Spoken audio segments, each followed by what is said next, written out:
live. Hello. Hey, we're live. Hello, everybody. Hi, everyone. Thanks for joining us. It's awesome to have you guys with us. Awesome occasion to be able to share this with you guys. Very, very exciting. Gosh, it's really odd. Normally in a live feed with our patrons, it's a Zoom meeting, so everyone's talking back, so it feels very one-sided. So thank you for all your comments, guys. You're watching. Please tell us where you're watching from. We'd love to know where you're from, Massachusetts. Yeah. If we there's a lot of comments happening, obviously. So if we miss someone's comment, we don't mean any disrespect. We're trying to keep up with all the comments, which is we awesome. could try and say everyone's name: Abby, Gary, Sue, James, Neil. Hi guys, it's so cool that you've all joined us. What an amazing it's been time. Awesome. First off the bat, I just want to say thanks, James Reed. Yep, we're buying a Detroit. That's problem solved. For an anchor, obviously. So what I want to say first up is there's this thing that's trying to hijack this amazing experience that we're all having, and it's like they're not going to buy a new motor, they're stealing our money. We've seen a few comments come through in the last week, and we just want to say that is so freaking rude. Like, give us a break. Yeah. You know, we haven't even discussed this with you in this live feed. So we never really get pissed off about much, but it's kind of feeling really like we're misrepresented. And I actually think it's trying to sabotage something that's so great. And in the background, I can really hear that people are really worried. And obviously other people have stung you or, you know, done the wrong thing. And we're trying to do everything we can and not be those people, okay? So bear with us. And it may not be a completely new motor in the way you think, but it will be new in the sense that it will be the best option for us. But we'll talk it through. No decision has been made. This is a community decision. Have faith. Yeah, have faith. Just wait until we've explained what we're doing before you jump to conclusions. And now this doesn't apply to most people. This is 2%. It's a very small number of people, but it just kind of leaves this horrible flavour, you know. And we've even blocked one person already this morning because they just kept repeating a terrible, you know, thing about us. So all right. Anyway, haters gonna hate. All right, that bit done. True. No more whining because this is pretty awesome. I really, this is the most amazing experience. It's really cool. And we are still a little bit slightly in shock. But we want to say thanks to everyone. It was an amazing day when that first happened. We really did believe maybe a little bit would happen. There'd be a little bit of funding. We had no idea within the first hour. The first target got met, and it was still flowing in. It was amazing. Yeah. So we do want to just quickly say thanks to John. John, who organises the wooden boat show in Tasmania, has been here in his boat with Dee, and they've been supporting us. It was actually John who really, really encouraged us to run a GoFundMe to just try it. This is the first one we've ever run. And we were really nervous. We didn't want to come across as people thinking that we were, you know, being greedy and all that other stuff. So it was John that really made us think, like look at doing this. This is something that people would want us to do. So yeah. So thanks, John, so much. And then of course we talked with our patrons to run it by them. Do we try? And you guys were so adamant and so reassuring, and just give it a go. And I'm so glad we did. So there's a lot to sort of get through. There's a lot to unpack here. Thanks for everybody that's donating on the super thanks as amazing. Well. I was meaning to actually turn off the super thanks. The reason I'm saying this is because YouTube takes 40% of everything that's donated. So if you do want to donate, use the link in the description and donate to the GoFundMe, because they only take 2%. So tiny amount of money goes to them compared to YouTube. I'm trying to get the best value for money for you guys, basically for every dollar that's donated. But if not, and it doesn't worry you, thank you so much. I've just seen Ellen. We're incredibly appreciative of it. It's amazing. I love that name, Infamous Turtle. Look what a life is getting you. Oh my gosh, amazing. And it's the money coming in and making like this next phase of the project so possible, and actually blowing it open, and we'll explain. It's like what we thought we didn't think possible. We were going to try and scrape together the bare minimum that we could to get a reliable engine and hope that was it. But not only that has happened, but all the encouragement and amazing response. Like, we had no idea. We love this project and we love you guys, and to get it like in waves, it's just been amazing. Okay, so I usually use closed captioning to understand you clearly. When live, please speak a bit slower. Thank you. I'm just trying to slow myself. When you guys get excited, it's a bit harder to understand you. It's also a Kiwi thing to speak fast. Yeah. Oh, that's awesome. Oh my gosh. Closed captioning is a bit hit and miss. Okay, so we've got quite a lot to get into, so we'll start going through it with you guys. But yeah, first off, thank you for being a part of all of this. Yeah, thank you for being a part of all of this. And if you've only just tuned in, let us know where you're watching from. We're really keen to find out where in the world you guys are actually sitting and watching this. Yeah, it's brilliant. So, do you want to go through the launch history? Do you want to acknowledge Scott and Madison? Yes. For what's it called? Moderating? Yeah, two of our Patreons, Scott and Madison. They're moderating today on the live feed just to make sure that we don't get any spam or anything like that. So I really want to say thanks to the guys for sort of taking care of that behind the scenes. Yeah. Takes a lot to run these sorts of things, and these guys are like, we couldn't do it without them. So thank you so much, guys. Denmark, Bluff. Brisbane, Sheffield, Bluff, Bluff, Blair. Hi, Blair. Love Bluff. Love me a bit of Bluff. Okay, cool. Calm down. I'm really sick right now. I've had a shit week, and we're heading down to Brisbane for me to get some. I've got infections going crazy, and the happiness. I'm sweating. The fevers are taking hold. Yeah. But it's really it's such an energizing thing. I'm going to completely crash for the rest of the day. I'll be, after this. Actually, I'm getting a bit dizzy. I'll just say that. So you go. I'll give you a moment to calm down. Thank you. Okay, so a little bit like a very quick history of what's happened this year. So we were hoping to launch the boat in February, and long story short, it ended up being a lot more work than we first thought. I had my appendix out, like just so much happened that it delayed us. So and of course, COVID slows everything down. Yep. About I don't know, maybe a month ago, Duncan was up here and we were doing some work on the monitoring system. And we were right about to start the engine for the last sort of check over and start before launch and basically get some data flowing through into the monitoring system. And that's when we found the engine was full of diesel. We obviously drained 120 litres of diesel and oil out of the engine, pulled the injectors so that we could it was hydraulic, so pull the injectors to get it out. Found that there was a problem in the head, pulled the cylinder head off, found that there was problems in the pistons. So that motor is not worth touching in terms of rebuilding. It's too old. It's not strong enough. It's not going to work. We were sold a Big Cam 3, and what we ended up with was a knackered Big Cam 1. So thrashed. Yeah, thrashed and caned. Truck. And one other thing that you guys don't know about that we have since found out, the gearbox that we had, we bought a brand spanking new gearbox. We imported that 8 years ago. That was from China? That was from China. And the gearbox that we were sold, Rotorua. the gearbox that we were sold actually isn't strong enough for our engine, so it can handle a maximum of 270 horse. They actually sold us the wrong one. We didn't know at the time. I told them the engine and the horsepower and everything, and they said, "Yep, this one's the right one," and they sent it through. I was not experienced enough at the time, and I didn't pick it up. And so it's partly my fault for not double checking the work, and it's partly them for selling me something that wasn't right. That happened a long time ago, and there's no chance that we're going to be able to go back on that. So long story short, we have to replace the gearbox. Yeah, so we didn't know that. So yeah, so that's an added thing. The fact that the GoFundMe has gone so far over and above what we first thought is a godsend, because it means that it's possible for us to do that. So not only do we have to do something with the main engine, we also have to do the gearbox. So that's now possible. Now, in terms of so basically what this means is the launch has been well delayed. We're probably going to be at least 12 months from when we first thought we were going to launch to when we actually launch. Well, yeah, but it depends. Lead times for things that we're going to be ordering, motors and things like that, parts and all that sort of thing, that'll dictate when.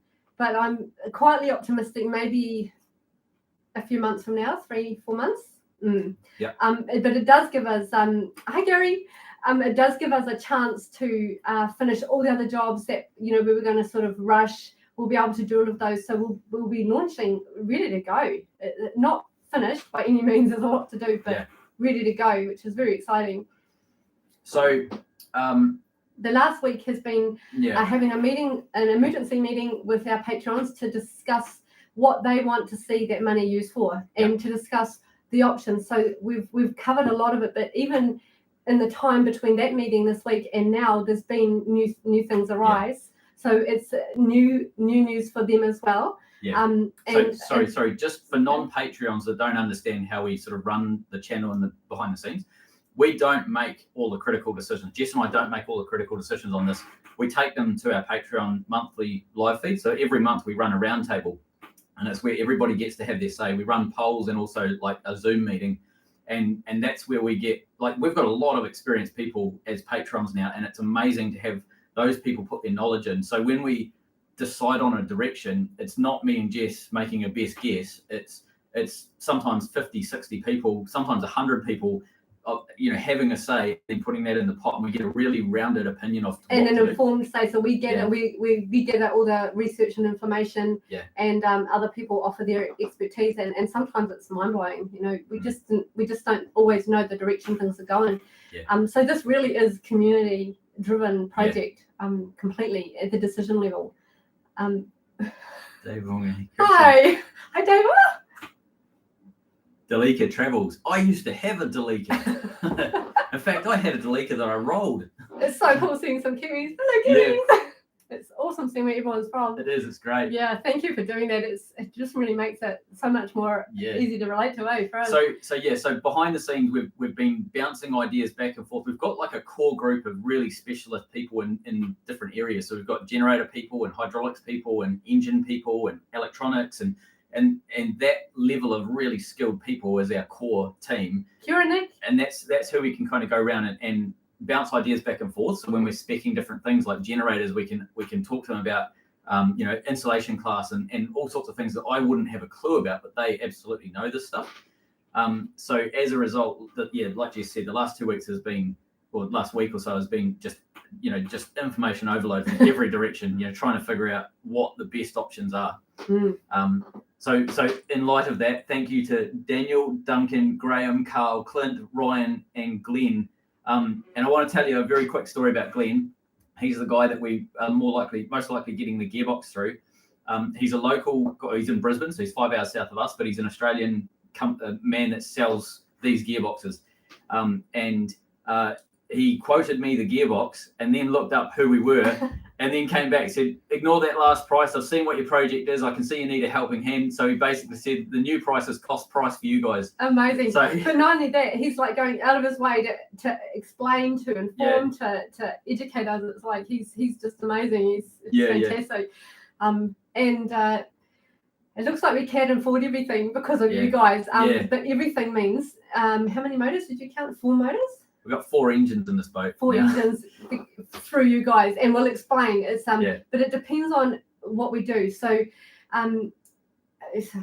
So maybe you should explain. The next thing. So, what does the GoFundMe success make possible for Brupeg? So, it allows us to solve the main engine issues, and I'll get into what we're doing exactly with the main engine. But basically, it allows us to come up with an engine that's absolutely perfect for what we need. It allows us to replace the gearbox because we didn't know it was not the right gearbox, but we do now, and it allows us to have the money we need to buy exactly the right gearbox we need and to actually have faith that it's the right gearbox this time. It also means that we're able to buy a brand new generator. So we needed a generator for this boat. We have a very small one. We've got a 5 kilowatt generator on the boat, but we were trying to cobble together. We need a bigger generator as well, and we were trying to cobble together a solution, and that was always going to be something that makes my head scream. Barbados. Because of the because you guys have helped us get like so much more than we ever thought possible. We can actually afford to buy a brand new brand new generator, exactly spec to what we need. And Jess's personal favorite, in the new gearbox, when I bought the original one, it's a 4-to-1 transfer box just with forward and reverse. So it's really, really basic.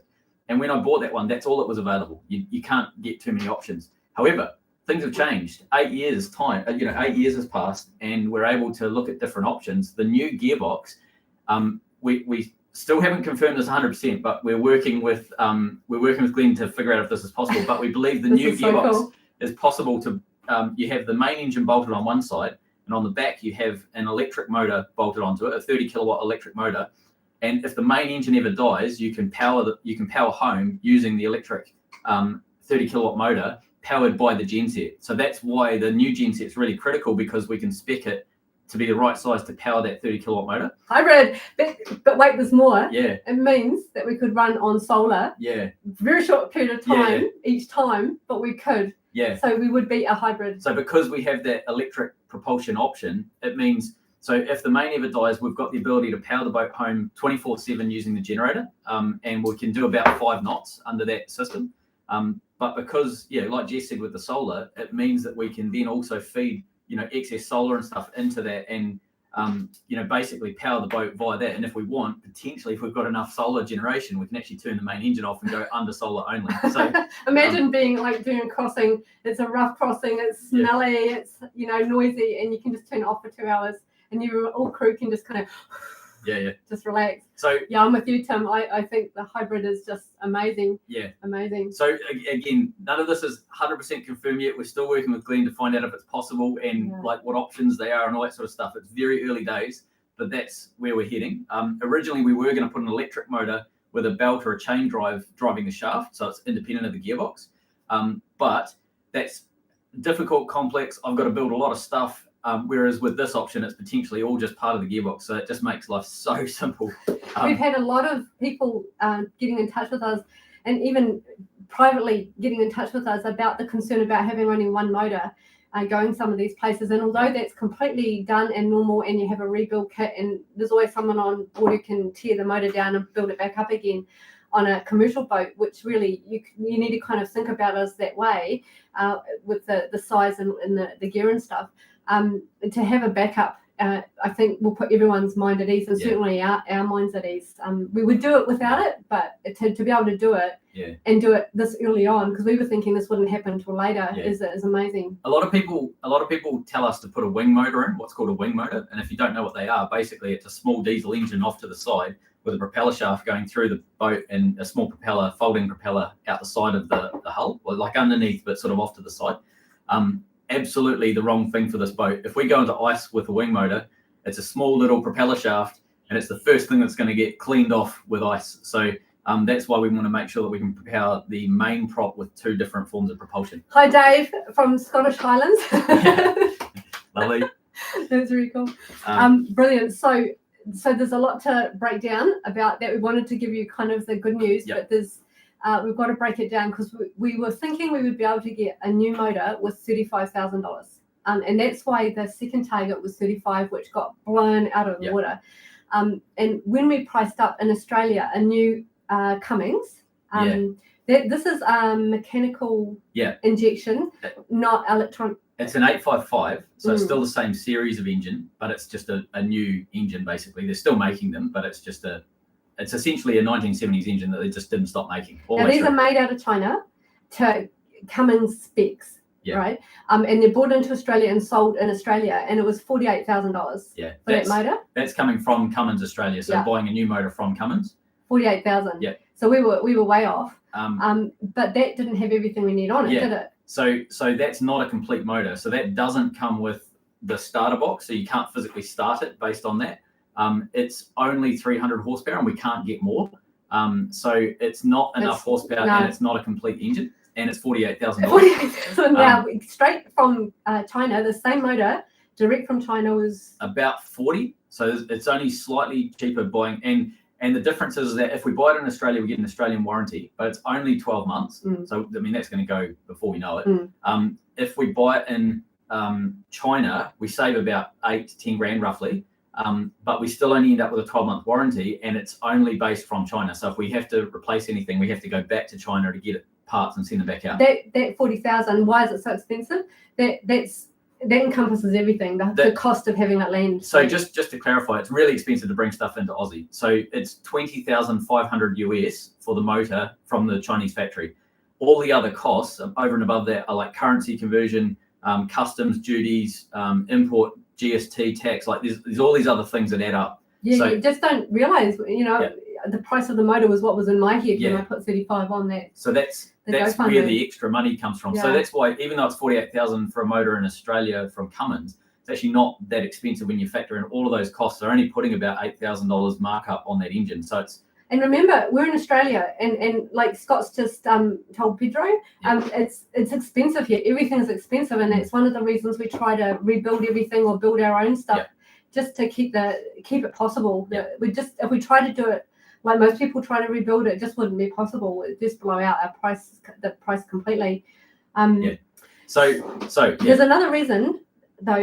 Now that we've done the research about the new motor and what a new motor really means, because one of our concerns is, quality, and we know that Cummins built 855 built in China is to the specs of Cummins, but there are different levels of quality of the gear on that motor. Yeah. And what is really important to think about is these motors are not like a pleasure boat motor. They're a commercial motor. You can pull a part out, replace it. You can the sump. You can change the sump over.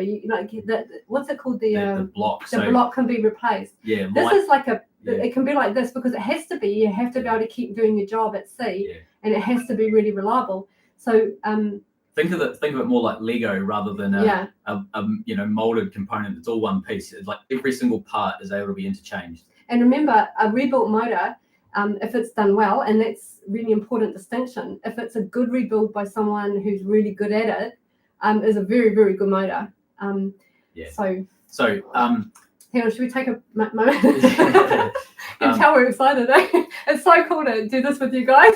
So the what we are going to go down the road of is because of the inherent limitations with buying new, whether it's from Australia or whether it's from China, we still can't spec the engine exactly as we need. So I just realised, there's a piece of information, if you don't have it, it'll sound like don't know what we're talking about. We want to be able to run vegetable oil in this motor, and so that means it has to be mechanically injected, right? So there is a possibility of running vegetable oil on a what's it called, electronic injection, but you have to use a conversion kit. The motor that we'd need to buy to do that, a new motor that's electronically injected, is very expensive. And then the kit on top of that's 15,000, I think. Is that right, from Germany? They put a new Cummins X15 in a boat next door to us about a month ago. Which is basically a late model electronic injection commercial diesel. Great engine. And that was 75,000 for the motor. Plus, if we wanted to run veggie oil on it, that's another 15 on top. So it's incredibly expensive to do that. Versus sticking with mechanical injection, you can do the whole lot for probably less than $35,000. So can we hear about the motor? Okay. All right. It's so cool. This is such a cool. Can you see the picture back there? Yeah. This is Duncan, Clint, and Damien. This is the next episode. I'll put this up for that. They went south because there's this little bit of funny thing that happened before we even thought about the GoFundMe. This motor, this 855 Marine 855 came up, and they're kind of sparse in Australia for this price. Really sparse. It was $3,000, and we offered them $2,700, and they took accepted. Now we didn't know. The guy who talked to us about it said that. So the story is that it basically nuked itself midway through a fishing season. So they ripped it out and put another engine in straight away so they can get the boat out to sea. And they were always planning on doing something with it, but 5 years passed and they never did anything. Sorry, David from Death Valley. Hi. The story I was told was that it dropped the valve. Long story, they did a bit of modification to it. It dropped the valve and basically destroyed one cylinder. I was like, okay, cool. All of that's rebuildable. So I was like, sweet as, that's still a good core motor. Everything's there. It's complete. So for that price, it's worth buying, And I was thinking, let's just see if we can get it to spin. But I could easily get it to spin. I was like, yeah, okay, it's not as catastrophic as I think they're saying. I think it's probably not that bad inside. So anyway, we decided to buy it. And this was before the GoFundMe sort of kicked off and everything, because we thought we had to snap this up. It was such a good deal. But we have a sort of enough to just launch. Yeah. And we use that money, most of that money to buy this motor. And it was a risk. It was a calculated risk. It was a risk. But when Dame went and saw it, it looked good, didn't it? It looked really good. Yeah. And so I thought, it's worth buying it without being able to break it apart and see what's going on. So we bought it.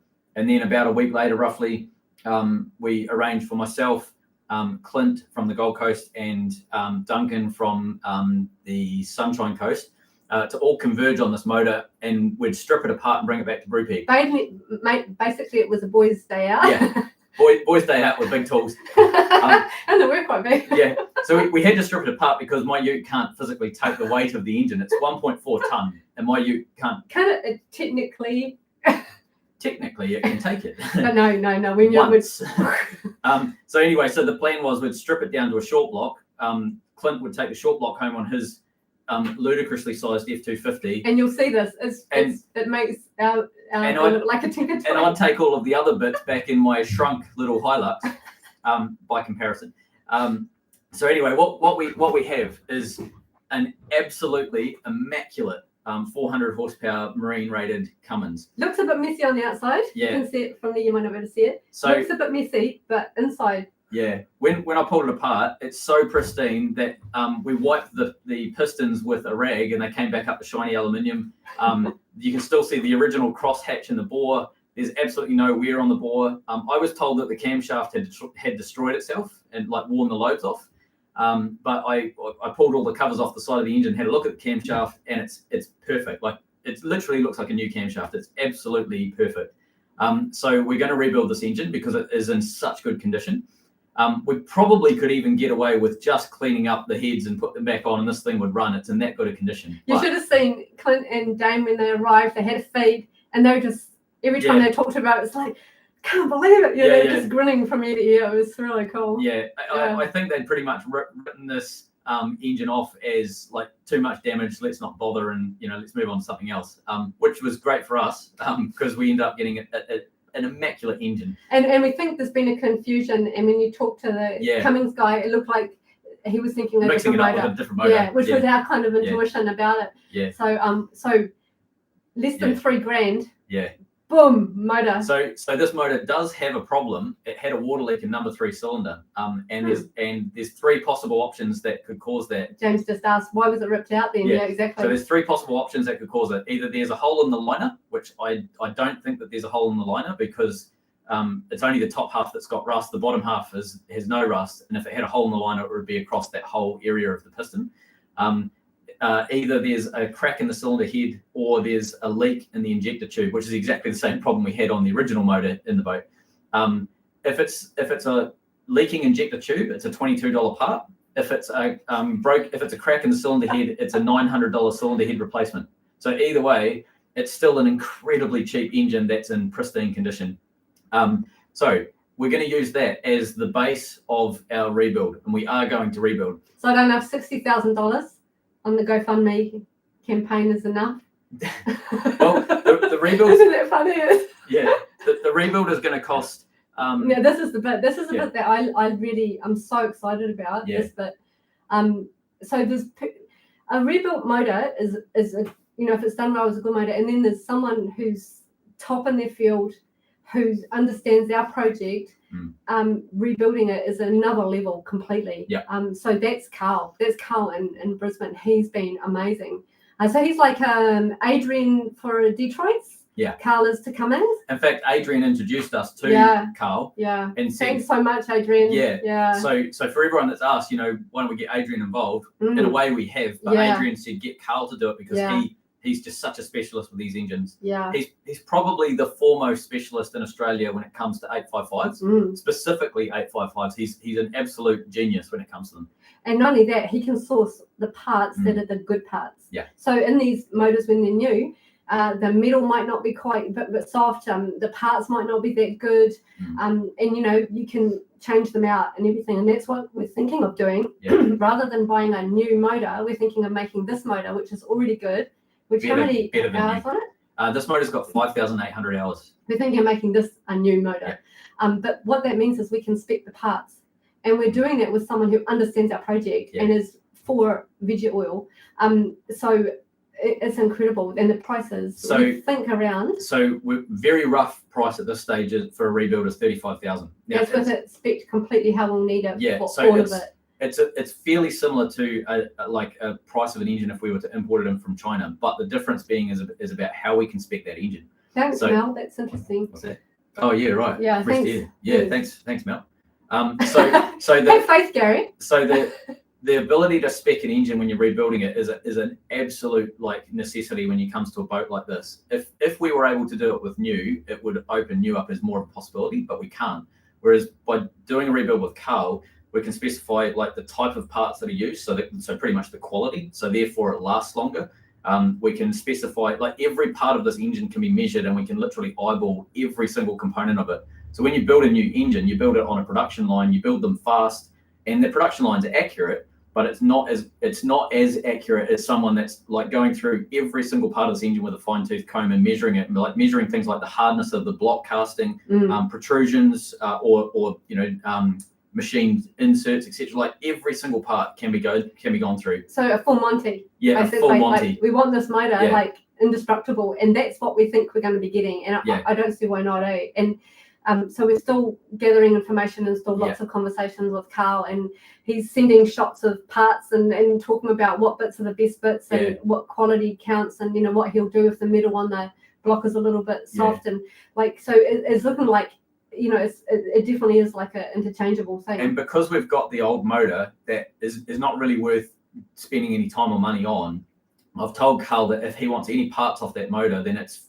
like have at it. So we're going to be doing a few things. So we're going to, because Carl has 5 of these engines right now up on racks and shelves in various states of pulling apart or whatever in his shed, and so I'm taking the sump off the original engine and giving it to him because it's a valuable sump because it's aluminium. The new motors come with a steel sump that rusts out, and so we're swapping my sump for a generator sump. We're going to put in, long story, like the whole engine. We're swapping my bow housing, my front engine mount for a different one from him. We're putting a different pulley on the accessory drive. So what I'm hearing is Frankenstein that is really good. It's a Frankenstein, but built to be absolutely the best possible engine for this boat. And it also means we can make some choices. So originally we were sort of putting up with some things on the engine, whereas now we can actually strip this engine back to be absolutely perfect. So it's going to be probably the most reliable 855 that we could possibly build for this motor.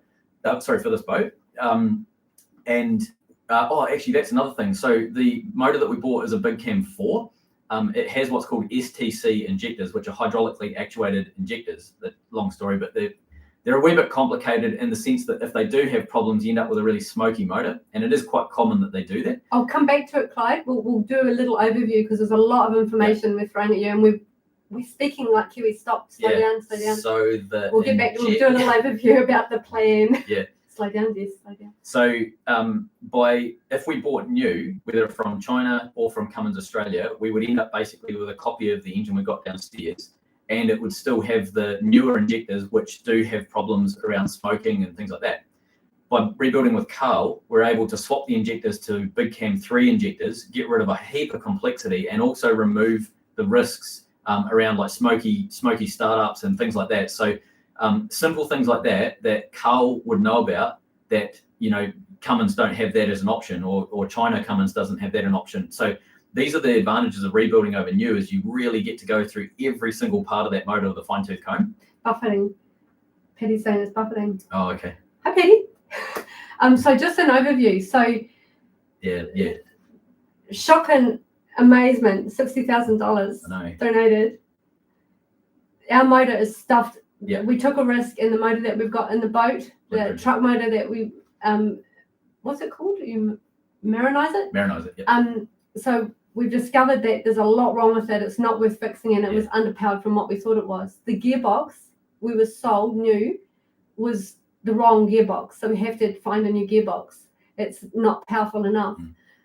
We happened to just grab the second-hand motor, about 3.5 hours south from where we are, with the risk that it could have been a bad motor, and it turned out to be a really good motor. Yeah. So we've got the fantastic base. The base to work from is brilliant. We've priced everything new that would work for being a veggie oil powered boat, as well as diesel and biofuel. And it blew out the cost, but more importantly, what we've found out that the quality of the new motors that come in via Australia from China or direct from China are expensive, and there's no certainty that they'll last past a year. In fact, the warranty's for 1 year because they're designed to start dying after a year. So what? And sorry, that's not an opinion of ours. That's coming from users of these motors and rebuilders of these motors. So, and Carl, who's that who's the expert here, and also looking online. We've done a lot of research. So what we're going to do is we're going to pick apart the motor in the boat. We're going to pull the rest out, and we're going to donate it to this new motor for a rebuild. That with all the stuff that Carl can access and the parts he knows will work. He knows, what metals are soft on what, build and so on. We're going to put together the full Monty of a motor, a rebuilt motor that'll be better than a new motor, and it'll cost a little bit less than a new motor, $35,000 it's looking like. Plus, getting it there and freight and all of those things will be on top of that. But what that means with that $60,000 donated is that we can now look at the generator we need, which is the price of the generator that we need is $15,000. But that's new. We were thinking we'd find a second handy, try and make it work. But with a new one of this generator that we're looking at, it's solid. It'll last a long time. And the thing with the generator as well is we are limited on space in the engine room, and we have to get a fairly big generator to power the Get Home Safe motor that's going to be part of the new gearbox. So the generator itself is going to be a 4-cylinder Cummins engine. So it's a 4BT motor for engine people out there, turbocharged 4BT, and it's a Stanford alternator. So it's a 50 kilowatt, which is 62 kVA, I think. So it's quite a big generator. There's some questions here. Yep.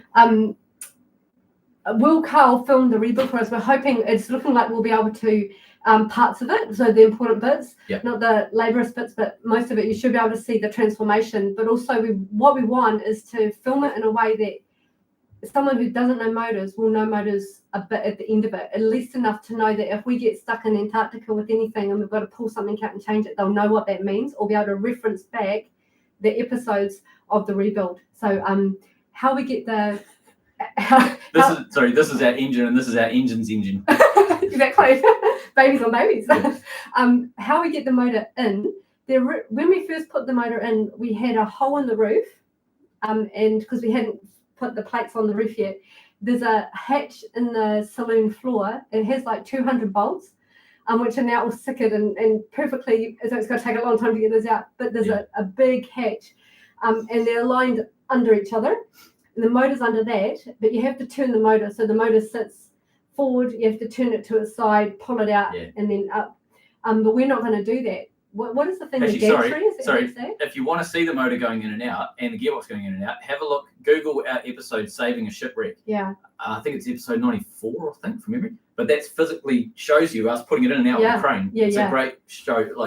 So we're not going to use a crane. If anything, we'll be using a forklift to pull it off the back of the boat. Yeah. But Dame is going to build a gantry that runs through the middle of the boat. Yeah. And we're going to actually pulley it up and swing it out that way. But that saves us having to cut the roof open. Yeah. So if we have to cut the roof open, we will. But the first option is definitely just build a gantry to roll it out onto the back deck and then lift it from the back deck down with a forklift. Yeah. So that'll be strengthened. So it's not going to be just relying on the roof. It's going to be strengthened and all of that. And we need to do things in a certain order. So the generator is at the back of the boat. So that's got to go in first. So we've got to order that. And there's a lead time. I think, what did you say? It's how long to build? The generator takes 15 days to build. And then depending on shipping, it can be anything up to 12 weeks to ship it. So that's going to be the delay. That one thing is going to delay us. But if we do wait on that, we'll have the other motor out. We'll be able to put that in. Yeah. Where the hot water tank is, that's going to be put somewhere else, and we're going to put the new generator there. Then we'll put the gearbox in with the electric on it, and then the new motor will go in. Yeah. And then we'll close up. Yeah. And we're thinking we'll probably keep the gantry there just for the fun of it. Yeah. Yeah.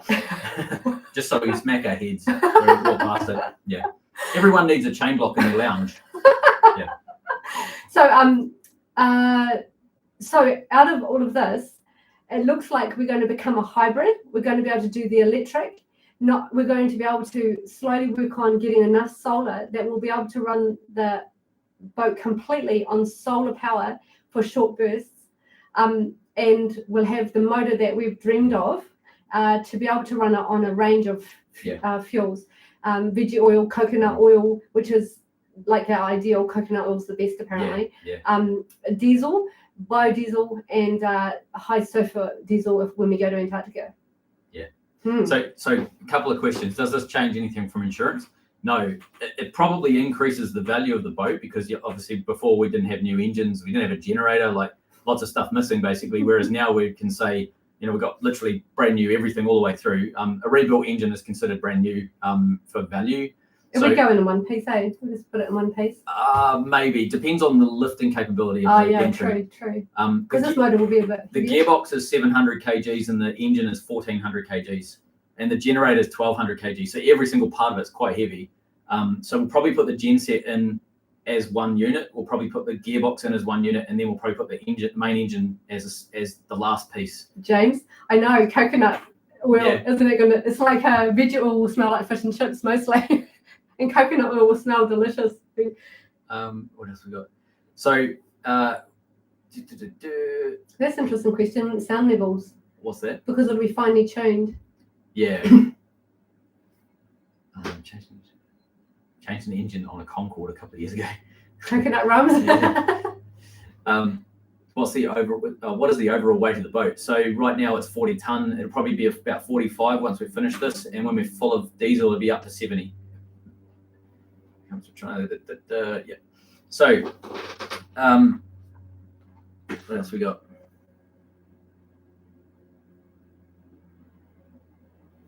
I think that's almost it, isn't it? It was pretty amazing watching the Gofundme progress. Thanks, Paige. Oh, thank you so much, Paige. It was amazing watching the Gofundme progress. Like we just had absolutely no idea. Like those responses that you saw in the video were genuine. Like we had no idea.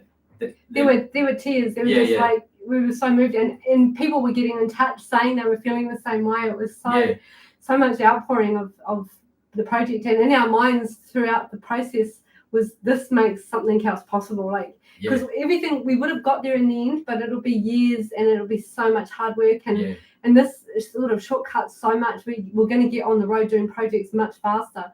And we'll know that we're completely reliable. We're not going to have to be so anxious all the time about the reliability. But there was one text we got that. Can you read it? Son? Yeah. So there was a comment on. There was a comment on YouTube. So one of our people that. Sorry, I'm just going to bring it up. Ryan Mcconnell. So this is someone that's been watching for a while now on our channel. And he said that this sort of summed up the feeling of the GoFundMe for Jess and I. He said, I donated in memory of my dad who died back in February. During the pandemic, he ditched TV and learned YouTube and watched every single episode of Project Brupeg. He loved boats, loved the sort of work you're doing, and loved the goals that you share. It's not a lot of money, but times are tough, and I hope you get to your goal. And that really hit us, that someone would donate in memory of their dad that passed. We got in touch with Ryan and asked him what his dad's name is, and Ryan said Ryan didn't know what was coming. Ryan sent a photo of his dad and told us a little bit about him. He's a real sea guy. Like love the ocean and boats and all that sort of stuff. We actually want to dedicate the new rebuilt engine to his dad. So we emailed back privately and said it's now going to be called the Billy Mcconnell. Yeah, so we're going to put a plaque on the side. It's this new motor is dedicated to him. Yeah, so and for us we want a reminder like that on the engine. Every time we walk into that engine room, we want a reminder of what this project is for us and for the community and things as well. Is Ryan there? Oh, wicked. So it's so cool. It's so cool. Yeah, so we're really proud that that whole thing happened. Just everything about it was awesome. So the Billy Mcconnell. Yeah, the Billy Mcconnell. So the engine is going to have a little stainless plaque made, and that'll be on top of the engine somewhere. Yeah, it's so neat. The Oak Room. What else pushing? If we keep pushing on the GoFundMe, what else could you solve for the project? Oh, I can answer that a little bit. So because so much has changed, we have to move the boat from single phase to three phase, and that means that almost all of our electrics don't work now because we have to change it to three phase. So like we're not going to be ones that are going to try and ask for more than what you guys have done. It's amazing. But, no, we'll manage everything else. But if you want, it would be amazing. Yeah. But honestly, it's just too mind blowing. Okay. But Duncan is coming up tomorrow. He's going to be here on board doing a few things up in the wheelhouse, and then Tuesday, we're celebrating his birthday. And we're going to be getting together with Madison and Graham, and we're going to be working through all the systems. Yeah. So for 2 days, it's going to be just figuring out systems and coming up with ideas, and we're going to talk about what it will take to have the boat run as a hybrid on solar. Yeah. But also, one of the things that's really in my mind is the solar that we have right now is a third of what we need to run everything on Brupeg. So we need a lot more solar. Sorry, the solar we got right now was bought 8 years ago, and it was 10 years old at that time. That's what we could afford. It had come off a house. They were bought secondhand, and it was all we could do. And they are knackered. Like those panels are stuffed. There's like burn marks going through the cells. Like they're absolutely rooted. So we have to replace them. But we need another 2 amounts of that and batteries. So that's a big cost that's coming up. But we can work away at that slowly, which was our plan. Yeah. We're going to have to come up with some radical ideas for getting enough area to get enough solar to run the boat if we're going to do it as a hybrid. So we're coming up with some cool ideas for wings and things. It's going to look pretty cool. I think it's going to look a bit like a spaceship sometimes. But so we're talking about that, and you were talking about even solar panels. What are they called when they're bifacial solar panels? Yeah. So you have it under. Yeah. So it reflects off the sun, reflects off the sea. So you're getting both sides getting some solar. So there's lots coming up about that. It's going to be really interesting. And then eventually we'll be in the water and we'll run it on solar. A boat this size running on solar is pretty amazing. And then if the coconut or the veggie oil works, it'll be a pretty cool boat. Yeah. So it'll be multi-fueled. Sorry. So a couple of admin type questions. Somebody said run a separate GoFundMe for solar. We're actually just going to keep the one we've got going because it means there's less fees. So every time you run one, I think you pay fees. So by just leaving it going, and if anybody does donate to it, it means that more money goes to the project. But I wonder if we name it something explain, this is what's happening. Yeah. Maybe we should rename it and sort of let people know what that's about. Yeah. Yeah. Because some people are definitely diesel people, and some people are definitely change the name. Solar. Yeah, change the name. Okay. Yeah. Okay, well, we'll update the name. We'll change the name? Yeah. Rename. Okay. Yeah. So, awesome. Let us know in the comments. Thanks, let us know in the comments if you guys are happy for us to change the name and put a little stretch goal to do the solar replacement that we need to do, because that would allow us to solve the electrics. Right now, we're cramming to try and get the best value for money out of what we have, and we do need to actually change the inverters, and they're not cheap. Matt, Brupeg will be running on veggie oil and coffee at sea. So 3-phase will be critical. Yeah, probably. Oh, yeah. Victron sponsorship, maybe. I don't know. No, we've looked at them. Remember, they don't do sponsorship. They have a policy of not doing sponsorships. We've already thought of that. They wanted to give us a very small trinket for a lot of effort, and we thought, no, we'll just leave that. Thanks. I'll donate that for a new challenge coin. We have challenge coins. Interesting. Oh, is that what that means? Yeah. Can the generator definitely change the name and stretch to a new GoFundMe? Can the generator run on veggie oil? Howard McCormick. Yes, absolutely. So every diesel engine that we have on the boat is mechanically injected for a reason, and that's because it allows us to run every single engine on veggie oil. Because when we go places, we're going to be taking maybe 90% veggie oil, 10% diesel, because we have to start up on diesel, and then when the engines get hot, we can run them on veggie oil, and then when we go to shut them down, we put them back over to diesel. So that's why we have a small amount of diesel and a large amount of veggie oil. And it's also why everything's mechanically injected. Barrels of rum and coconut oil. Yeah, that's a good plan. That'll get us in the day. There's some really cool comments coming through, man. Yeah, so good. Yeah. Wow, it's really cool. I love Abby Cottontail. It's such a great name. Yeah. Name change and stretch goal. Name change and stretch goal now that you've cracked funding the engine. You're so inspiring. 3-phase, single-phase conversions. Wow, that's cool. It's very cool. Awesome. Yeah. Boldly putter to where no Kiwis have gone for. GoFundMe, let's finish Brupeg. We could obviously be a stealth boat that put it on electric. Yeah. Get in our ninja gear. Cover the boat in rubber so that we can absorb radar. Yeah. What were you saying? You throw foil? Yeah. We'll have like chafe, so we'll be able to throw tinfoil up in the air. But we don't want to throw it into the water, so everyone will have a very small piece of nylon, so we can throw it up and then pull it all back in. Yeah. Depends on the project. Yeah. Doesn't it? Yeah. Dame, sing us a sea shanty. If we get to $80,000, I will release a solo sea shanty album. I'm going to write that down. Witnesses. Did you say 80? I don't know if that's a threat or a promise. Yeah, no, it's a threat. All right, that's all. Somebody asked, what funding level would it take to finish Brupeg? I don't know if I could actually answer that because I honestly don't know. Well, it depends on what level. Yeah. So, in my mind, I'm always thinking about what does it take to start projects and to be moving safe, crew aboard, all of that. So, in a way, it's twice what we have right now. Yeah. We'd have everything solved. Yeah, I'd say, because and the other thing to think of is that even though people donate this money, we're not just going to go out and buy like 6 people's labor and pile it into the boat. We still try and stretch this money as far as humanly possible. For sure. But it's also like this is a partly a rebuild channel, and it's about seeing how it works, seeing what works, experimenting. Like we don't even really know if the veggie oil is going to work. Although, can I say about the Cummins guy, about their veggie oil boats? Yes. Yeah. When we talked to the Cummins representative in Australia, he mentioned that there's already boats working using coconut oil in the Pacific, this size boat. So it's being done, and companies know about it. So that's pretty cool. So it should work. So Cummins warrant using up to 20% veggie oil, straight veggie oil, as a blend. They don't warrant beyond that. But by rebuilding with Carl, we're able to rebuild the engine. He knows full well that we have every intention of putting 100% veggie oil through this motor. So it will be built based on that the whole way through. So that's part of the reason why rebuild for us is amazing. Thanks, Scott. Now got it on the thing. Look. Yeah. Scott's just said what Dame's going to do at 80. Yeah. You have a nice voice.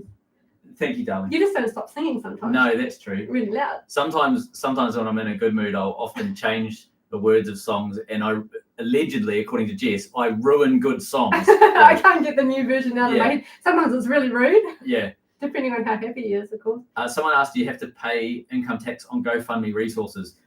Yes, but we have a way that we can minimize that. So we have to pay GST on it, which is 10%. So we lose 10% theoretically from GST, but it's based on a quarter. So if we haven't taken any of the money out of GoFundMe whatsoever right now, so whatever is donated is still sitting in their bank account.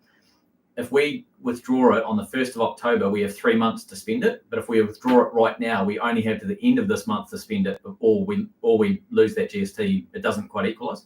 So we're delaying taking the money out until the 1st of next month, and then we can start ordering parts and equipment and whatever.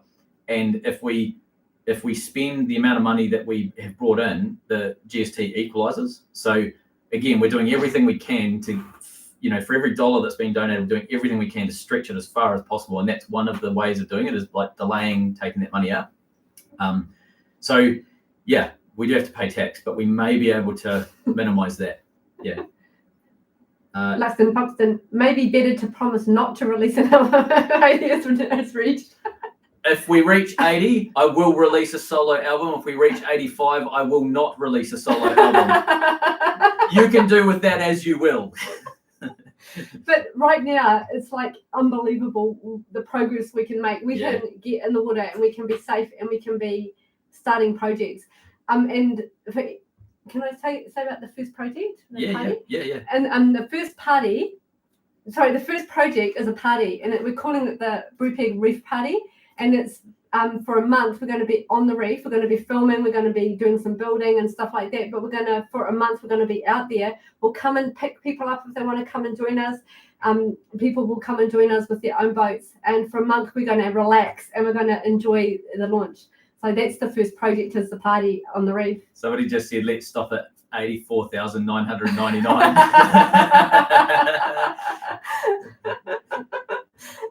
So Grumman Pilot 99, quick recap for people who have just joined. If you've just joined, tap into the comments where you're watching from. We'd love to know.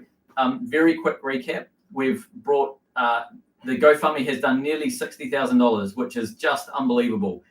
With that money, we're going to stretch it as far as we can. We are not going to get a new main engine because we can get a better engine if we rebuild the second-hand motor that we bought. We bought a very, very good quality engine for $2,700. Accidentally, thinking it might be a dud, but we took the risk and it turned out to be fantastic. The experts and the old owner had written it off as being catastrophically bad. We pulled it apart and it was immaculate. So we're going to rebuild that engine for about $35,000. It's going to be better than any other possible engine that we could put on the boat. But we've discovered some problems with new motors, reliability, quality of metal, quality of parts. Lead time to get them into the country is like 6 months or so. Warranty's been quite short. So really the decision to rebuild, we're going to be rebuilding it with a Cummins expert who understands our need for it to run veg oil, but who's really understands that we want absolute quality and we can do it for a price less than a new motor. And the lead time is really good. And with the excess, that's $35,000, and with the excess money, we have just enough right now to buy a new gearbox, because we found the gearbox that we already have is brand spanking new, but it's not strong enough for the engine. We were actually sold a gearbox that's like too small for what we need. We didn't know that. We only just found that out. So we have to replace a brand spanking new gearbox with a brand spanking new gearbox. But the new gearbox also has the option of an electric motor bolted to the back of it, so we can use that as our get home safe motor to power the main propeller should the main engine die. Now we need a generator to power that electric motor, and there's just enough funds right now to buy a new generator sized to suit the electric motor to get for the get home safe motor. So because of the GoFundMe, we're able to rebuild the main engine, replace the gearbox, and put a new generator in the boat. So we'll now have two forms of propulsion. We'll have a big generator to deliver energy to the boat, and both of these engines are mechanically injected, so we could run both of them on veggie oil. So theoretically, we can be carbon neutral from a fuel point of view. Because we have an electric motor on the gearbox, it also means that we can potentially power it from solar and batteries. Now, I know a lot of people are going to say we can't generate enough solar, etc., to power this boat because it's a big, heavy, slow boat. It's not an efficient light, we think. We're not going to be able to power this 24/7 using solar. We get that, or batteries. We get that. That's not the goal. That's not the goal. This is a supplementary source of power. So we might be middle of the day when we've got maximum solar generation capacity, we might be able to run for an hour on electric, but that's an hour longer than we were going to be able to do anyway. So, and it's a start. Like, this is all experimentation. It's a start. And we'll just keep experimenting and growing that as we can. So a couple of questions. What can we sell the old gearbox, and what projects are you hoping to do? Sorry, I missed the names on the comments. They're happening that fast. We might be able to sell the gearbox, but I'm not relying on that. It's one of those things that if somebody wants one of those gearboxes, it's worth a lot of money, but there's probably about 3 people in the Southern Hemisphere that absolutely want one of those gearboxes. We will try. Yeah, definitely. So I don't know what's going to happen with that. We've got a fantastic gearbox available for someone. And it's too small for trawler guys. Big machinery, and it's too big for everyone else. So what projects are we hoping to do? So there's quite a variety. We're not necessarily limiting we want this boat to be as multi-purpose as possible. So there's some caveats around the research, right? We don't want to be paid. It's about donations. It's about making research possible for people who may not be able to afford the boat to get to the part of the ocean to do that pollution study or whatever, right? So all of this is about us not making money off this boat. No one will ever rent this boat from us. This is about giving back. That's the whole purpose, right? And we get to live that life. It's so cool. The kind of projects will be, people will contact us and we'll advertise, and we've already got quite a few kind of contacts in our heads, and as we've gone along, people have got in touch and we've got ideas.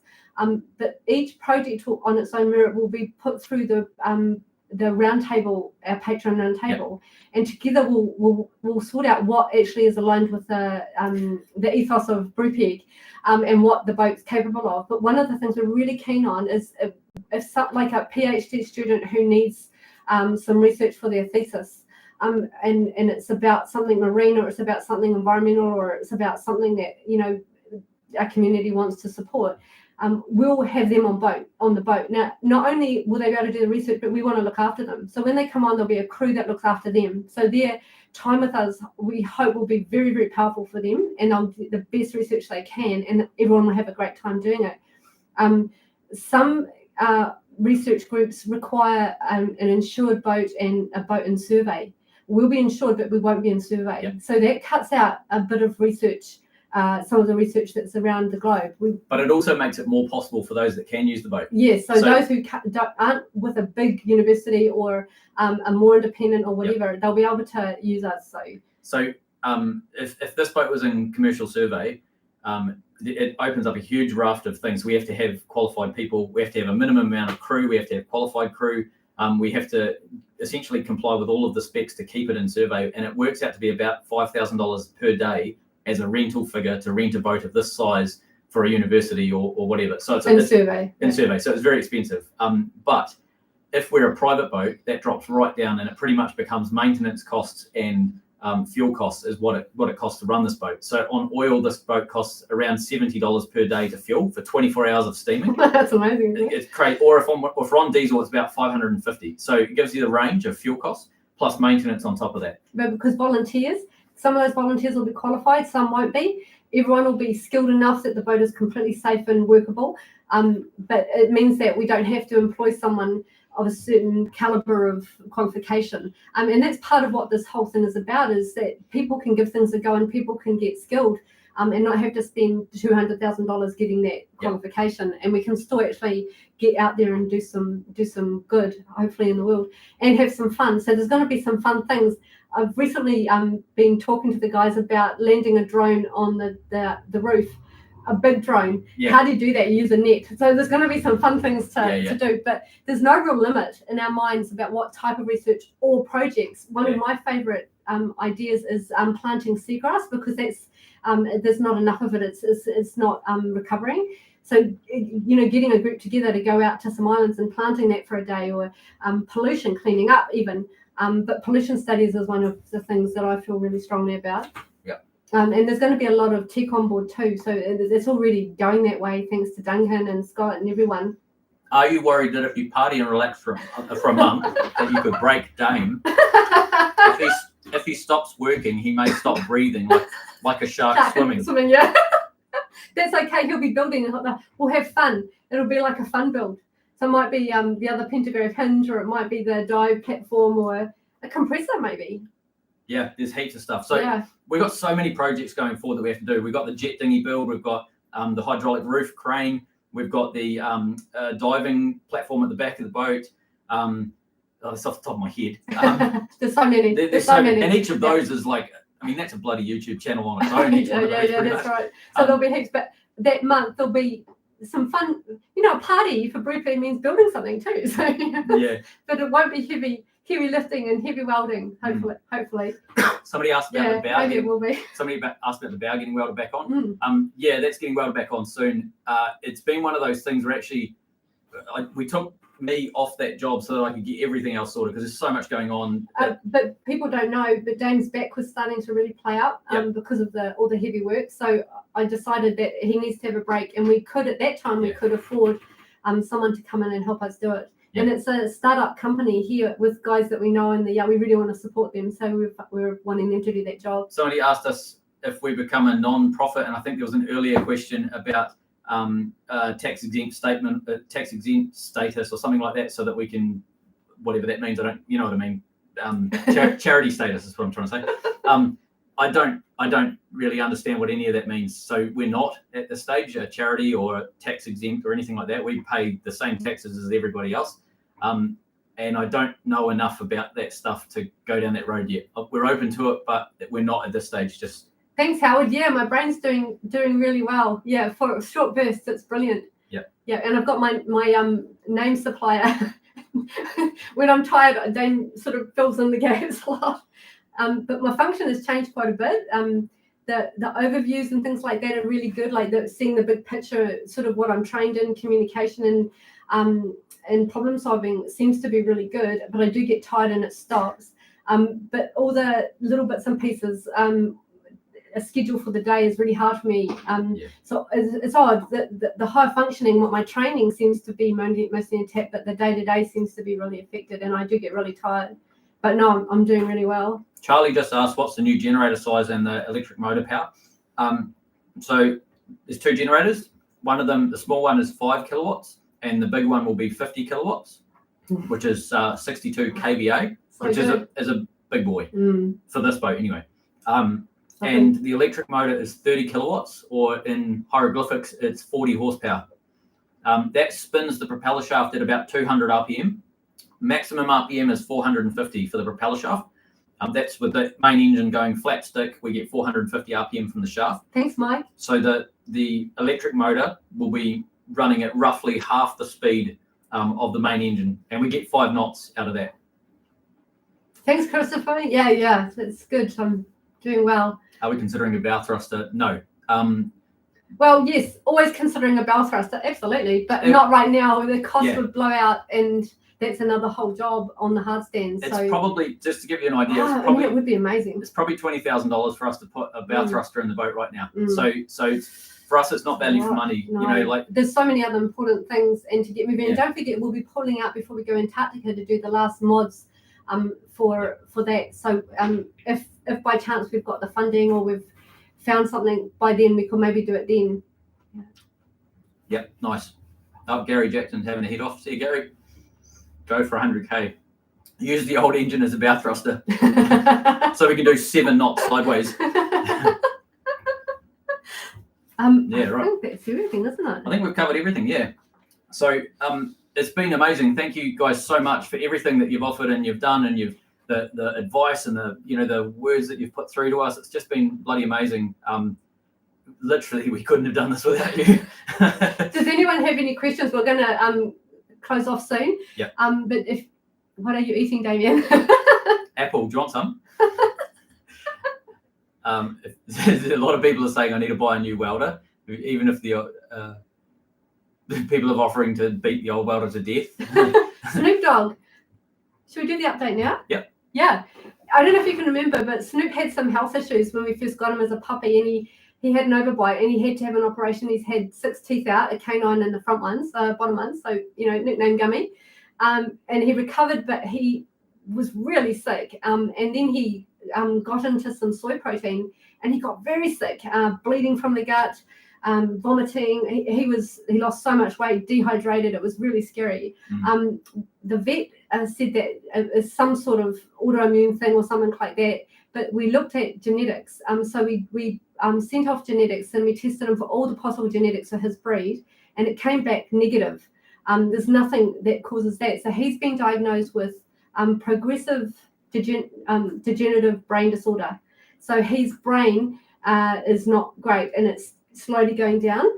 Similar. So but he's doing really well. Because I've looked after people with dementia before, I applied the same rules, and it worked beautifully. Instead of snapping at him, sit on your mat or whatever, we use our hands to direct him. We create a very calm environment. He's on a very specialized food because he's actually allergic to protein, all protein. So he's on a, what's it called? Hydrolyzed protein. And that's really helped his brain to stabilize. And no stress. Anything that we do with him, we do very calmly. We keep our heartbeat down when we're training him. And he sleeps. He's spoiled rotten, really. And it's working. He gets those bad days, and he gets really good days, but mostly he's just really stable. So we'll keep exploring with the vet. His hip's doing really well. He never walks up and down stairs. We give him enough exercise every day to keep his muscle mass, and he's doing great. He's amazing. Yeah, you wouldn't even know if you met him and you didn't know. You wouldn't even know that he was sick. It's amazing. Yeah, he's doing really great. And the cat keeps him on his toes, so he's getting a bit of exercise every day mentally. So just to recap for the people that didn't join early on in the live stream, we're going to keep the Gofundme running, and we're going to put a stretch target in to try and go for the solar that we need to replace on the back of the boat, and also, if depending on how well it goes, potentially an inverter for the boat. because the inverter that we've got is a cheapie. It's a single phase inverter, and it's not going to work when we move to 3-phase on the boat. We have to modify the system basically, and I don't know enough about that to really do justice to it. So Duncan is going to be here tomorrow for 3 days, and it's basically a big planning session. We're just going through every part of the boat and planning out every single system, how it sort of sits in the boat, where we're going to put things, what equipment's needed. So that's the recap of what's happening with the GoFundMe, just so that you understand why it might still be running and the number might be growing and so on. So, and to recap, thanks, Matt. To recap, the motor that is in Brupeg is a dud. We're going to pull that apart for parts, and we're going to use them on the new second-hand motor that turned out to be great, even though it was supposed to be a dud, and we took a risk. It's brilliant. And we're going to put some parts in there. We're going to rebuild that with a fantastic Cummins rebuilder here in Brisbane for less than it would cost us to get a new motor. The new motors have problems that we didn't know about, like quality of parts, the timeline to get it in the country, and the price blows out. I mean, getting a new motor, a new Cummins 855 that we can run veg oil, and that's why we're doing this particular type of motor. We can run veg oil through is $48,000. And this rebuild, which we can spec out everything and we can see inside everything, it'll be exactly what we need. And this motor is actually really young. Is 35,000, and that means we can do the things we couldn't have dreamt of. We're going to get a new generator, the one we need, and we're also going to be replacing the gearbox, and that has a, how do you say the electric? Get home safe motor bolted to the back of it. So it's so Brupeg will officially be a hybrid. Yeah. So occasionally it will run for short bursts on solar power. So can I just jump in a couple of questions? Bob Builder, why Cummins? Value for money. We've looked at, and we're not wedded to Cummins, right? When this money came through, we looked at everything. We looked at all different options, and value for money, horsepower per dollar, and fuel efficiency per dollar, plus accessibility. Yep, Cummins is just head and shoulders above everything else. And I'm not wedded to Cummins. You know, like I'm not like if Scania was better or whatever. No one's going to say Detroit, but it's like it's $3,000 to buy a complete top of the line rebuild kit for a Cummins. I mean, you wouldn't even get a liner kit for that for, you know, a Caterpillar or some of these other engines and that. So, and reputation, you know, these Cummins are just bulletproof. So that's why we're sticking with it. Plus it bolts up to everything we've got. Engine mounts, gearbox, but that's going to change. But it basically bolts up to everything in the engine room. So it keeps things simple. Next thing I wanted to touch on. Yeah, hang on. Malula Mark, what's the best way to donate? PayPal, GoFundMe, or any other way? Jump on the GoFundMe. It's the one that has the least fees. If you can't donate on the GoFundMe, because some people have struggled to be able to donate on it, go to our website, brupeg.com, and there's a PayPal sticker thing at the top. You click on that and it'll take you directly to our PayPal. So, but there's also, we've had so many people asking for a wish list. There is a wish list up. Yes. And there's small items and big items on there because people have been really, really determined that we do that. And we've been getting them. But please, if you allow us, can you please email us what you've donated, because we can't access that on if you buy something Amazon. On the wish list. If you buy something on the wish list, we don't know who it comes from. So email us, tell us. We'd love to thank you for it. But we appreciate some people want to just stay anonymous. It's completely up to you. But we'd love to know who you are and be able to say thanks. Right. Maybe Volvo, but not Detroit. Caterpillar. If it wasn't so pricey. Caterpillar, yep, looked at that, but very, very expensive for parts and keeping them running, but fantastic engines. We like them, They're a bit more fuel hungry. A 3406 is the sort we would go for. It's what this boat used to have, but they're more fuel hungry than an 855. So that's also another reason. It's important, yeah. Did you look at Gardner? Yes. The only one I can find for sale is $100,000 because we need an 8LX, a straight 8. The 6 cylinders don't have enough horsepower. So they're getting old, and therefore parts are getting harder and harder to get. But beautiful. I mean, stunning that engines. Would have been amazing. Yeah. Very good on fuel, but very expensive to run nowadays. It's a lot of variables, and making the right choice with all the variables is not easy. We think we're getting there. What have we got? No matter where you end up, you get parts for Cummins and mechanics that know how to work on them. bulletproof, then why does the engine need replacing? Fred Smith, if Cummins are bulletproof, then why does the engine need replacing? Because the previous owners caned the shit out of it. The truck motor. They basically they put too much fuel in it to try and get the horsepower out of an engine that wasn't designed for it, and they thrashed it, and it basically overheated the cylinders. It doesn't matter what engine you've got, if you treat it wrong, you're going to break it, and that's exactly what happened with this. And remember, we thought it was a big cam 3, and it was actually 1. So, what will the top speed of the boat be with the new engine? Not 100% sure, but we think about 11 knots. Cruise speed will be maybe 7, something like that. What type of research are you wanting to do? Specific, any areas you're wanting to sail to? Hi, Madison. Looks like she's going. Oh, okay. Yeah. See you, Mad. So where do we want to go with Reef? Where do we want to go in the world? We want to go to some pretty remote places. And it's partly why we've got a boat that's built like a bomb shelter. It really is like a tank. It's pretty amazing. So things like, say, Patagonia, the bottom end of New Zealand, Antarctica. Northwest Passage, like some really sort of remote places. But we also want to do longish trips. Yeah. So lots of fuel on board. Yeah. People have talked about, why don't we go to the tropics? We will. Yes. Yeah. We're not limited just to the cold stuff. We're going to be going to the the middle latitudes, etc. I want to see me a golden beach. Yeah. For a week. Have you considered a garden at LXB? Yes, but it comes down to cost. Buying one and keeping them running with parts and things is just too expensive for where we are. Why not the engine Samson Boat Co. installed? It was apparently a hybrid. Different kettle of fish. Samson Tally Ho is a very small boat comparative to this one, and it's much easier to push it, and therefore you need a much smaller engine. But the Vitus engine that they put in is nowhere near like a commercial engine.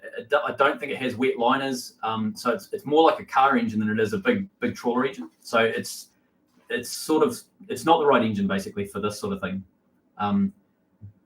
Well, we've covered a lot, haven't we? I know. It's so brilliant. Thanks, Eric. Oh, Eric, thank you. Aww.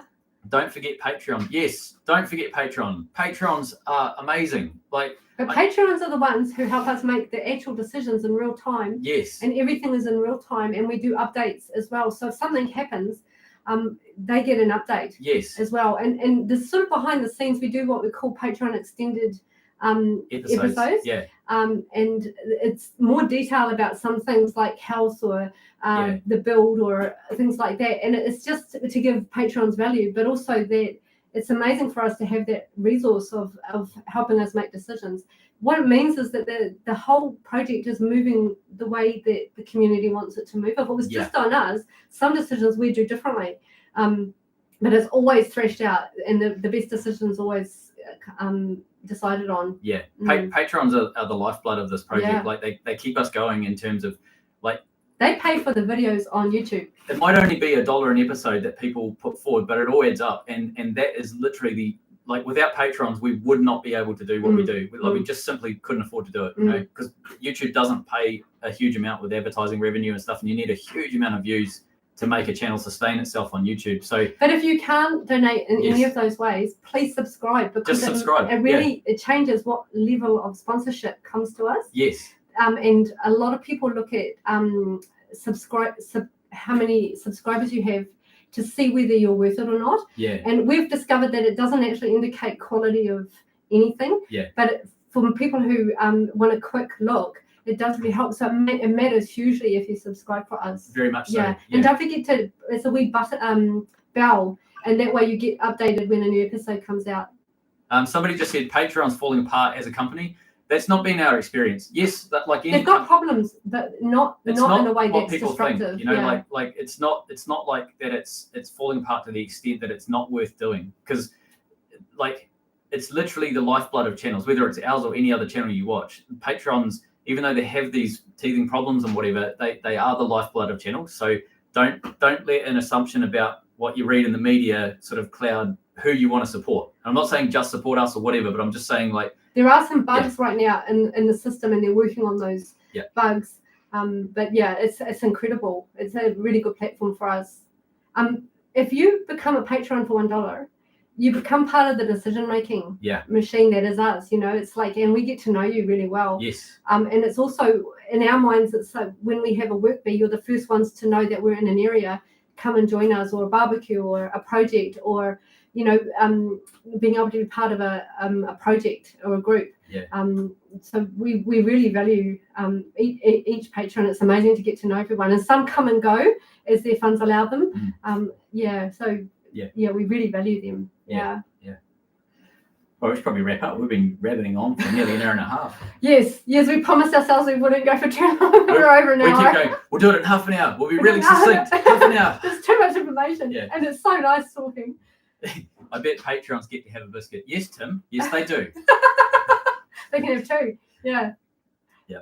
Oh, thanks, guys, so much. Why don't you do any Kormacell fan Sweden? Klaus, I have no idea what that is. It sounds delicious. Kormacell. So what's the website again? What's the website again? Our website is brupeg.com, BRUPEG.com. If you go there, there's lots of stuff. You can see a bit of history about the boat. You can see all the videos in order. There's a Patreon button and a PayPal button if you feel like you want to do that. And there's a bit about Jess and I and the project as well. So and soon we're putting up vacancies. Yes. Woo! Crew vacancies and the wish listers. Did you say that? The yes, we have a wish list from there. Yeah. In the description below is links to everything: website, wish list, Gofundme, Facebook. Thanks, Christopher. All of it. Yeah. That's so cool. Thanks for letting us know. It's so good that you let us know. Yeah, thanks, Chris. That's awesome. And Dennis, Bailey, you'll be here soon. We'll see you soon. Yep. We've got motors to play with. Yes, we do. Many of them. Many. Guys, thank you so much for being a part of this. It's been an honour on this side of the fence to be able to be with you doing this. And Duncan, we'll see you Tuesday. Yeah, we will. Yeah. We will. Yeah. All right, guys. Thank you so much, Take everyone. Care. That's really good.